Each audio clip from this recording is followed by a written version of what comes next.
Good afternoon, everyone. I am Professor Lee, author of the Naver blog Ubiquitous Happiness Series. It is a joy to meet you today and to share this special lecture, Vision and Dream of a Ubiquitous Happiness Series. Let's begin with a question. Why do we need a new philosophy of happiness right now?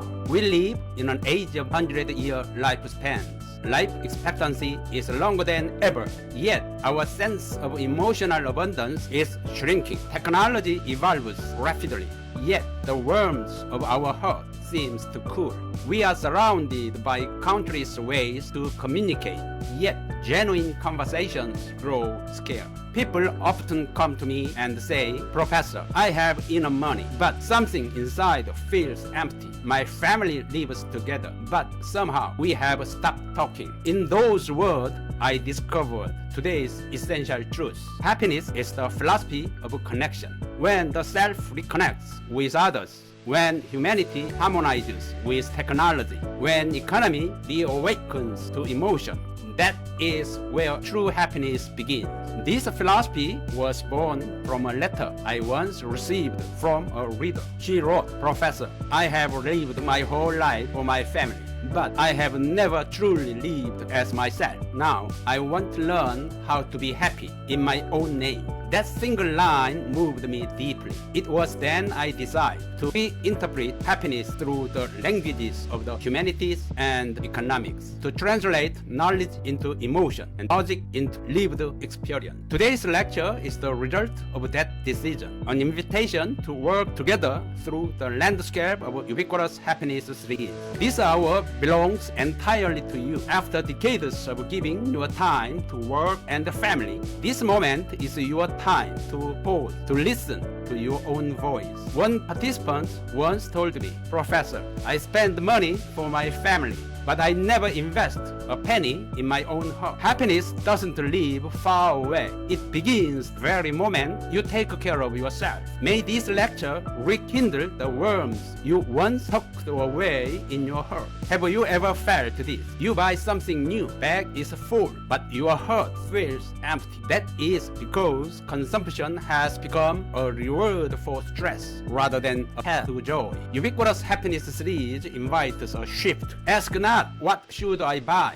but why am I buying? Spending money is not merely a transaction. It is a declaration of your values. In this new economics of happiness, value is measured not in price, but in emotional warmth. A woman in Seoul once shared with me, instead of buying luxury handbags, I take a simple family trip once a month. That has become true luxury of my life. Real wealth is not in the balance of your bank account. It is in the quality of your memories. Money disappears, but experience remains. Shared memories create connection, and connection builds community. Every purchase has power to reshape society. When we support our local producers, share with others, choose mindful consumption, we increase the total happiness index of our world. A working mother once told me, after caring for everyone else all day, I realized I didn't even have 10 minutes for myself. Then one morning, as I brewed coffee and looked at the sky, tears came to my eyes. That was my moment of peace. Happiness is not a grand event.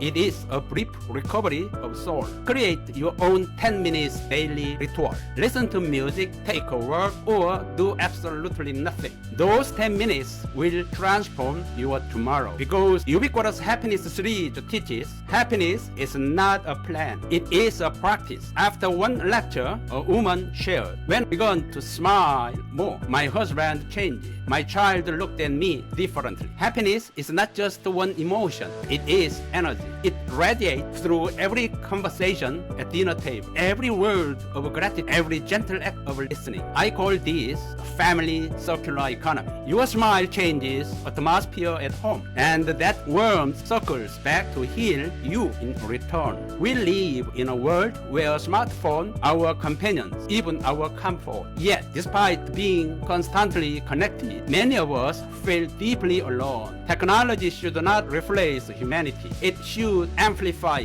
Take 30 minutes each day for a digital detox. Turn off the screen. Look at your family's face. Watch the cloud drift by. Write down what you feel. True smart living is not about speed. It is about depth. One woman joined a creative writing class at her local culture center. She said, I thought it was just a hobby, but when I wrote my story, I cried. That is when I realized there is still someone inside me who wants to learn. Learning is not competition. It is awakening. Lifelong learning is not a pastime. It is a path to self-renewal. The moment we begin to learn again, we grow young again. That is spirit of happiness education within Ubiquitous Happiness Series. A homemaker once reconciled with a neighbor after years of distance. We simply begun exchanging side dishes. Now we are friends again. Inclusion is not a moral choice. It is the wisdom of survival. When we embrace difference, relationship heal and the world warms again. After today's lecture, think of someone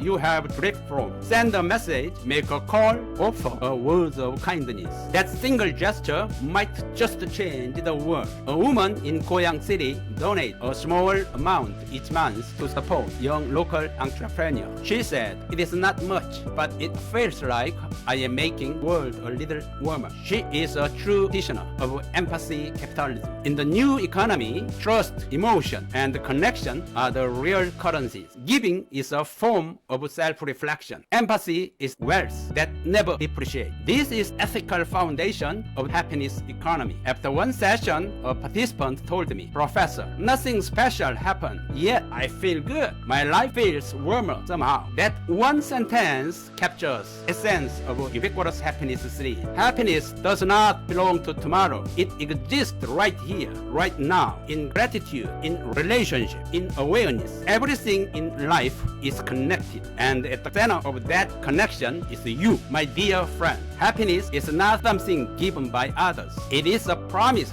we make to ourselves and to each other. May today's lecture become a small act of happiness in your daily life. When that act spreads to your family, your community, and the world, we will together create a civilization of ubiquitous happiness. Let us affirm together, happiness is ubiquitous. It begins here and now. My happiness is ubiquitous. Wherever I am, whatever I do, I am happy. May every one of you live to 100 in health, abundance, and joy. May your today be richer than yesterday, and your tomorrow be even happier than today. Thank you. Thank you, everyone.